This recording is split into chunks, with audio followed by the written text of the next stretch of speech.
Alex asked, I have lost all confidence driving in the wet. I have been forcing myself to drive every session but can't find any speed at all. How do you find confidence in speed in the wet? Live in the Northwest and do a lot of racing and driving in the rain. That was my solution. Or go to England or any place where it rains a lot. So that's the best advice. So I touched on it earlier. I said, which comes first, the ability to do something or the belief that you can do it? And it is a chicken and egg thing. You can say, well, how can you do something if you don't believe that you can do it? And then how do you get the belief to do it if you can't do it? So there's kind of a step up kind of a thing.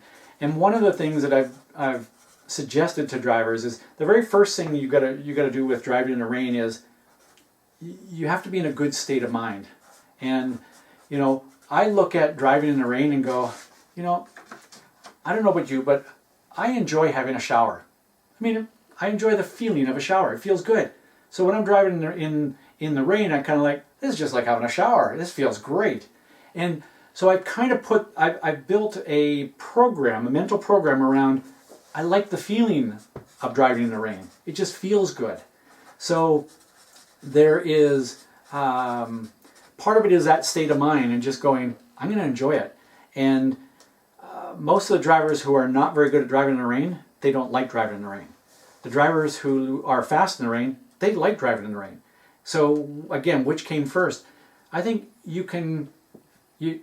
to some extent, you've got to fake it till you make it in terms of, I'm just going to enjoy this. I used to, if it was raining at a racetrack, competitors would be, huddled underneath awnings and in their trailers and trying to keep out of the rain. I'd walk around in the pouring rain just like, ooh, I love this. First of all, I think it had an impact on them. Secondly, I'd fooled myself into believing that I enjoyed it. And you do it enough and you do enjoy it. So I think that's the first step. I think you can do, I know you can do mental imagery. So if you see yourself driving in the rain and it's like, I just love that feeling of the car sliding and slipping and moving around, and rather than kind of going, oh, it's slipping, that I got it.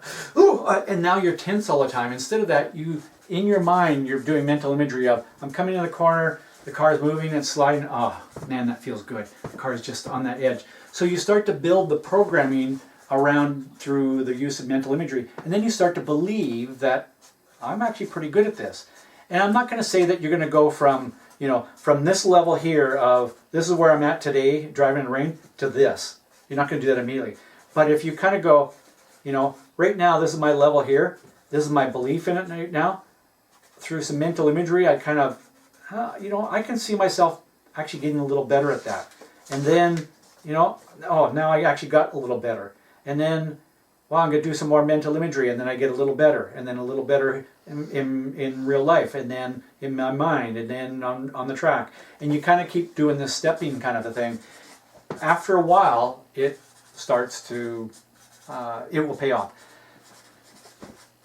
The one thing I'd say technique-wise, the single biggest piece of advice I can give you for driving in the rain is most drivers who drive in the rain, they come into a corner and they slow down to a speed where they come into the corner and now they're like, when's the car going to slip? When's it going to slip? When's it going to start to slide? When's it going to start to slide? Oh, there it goes.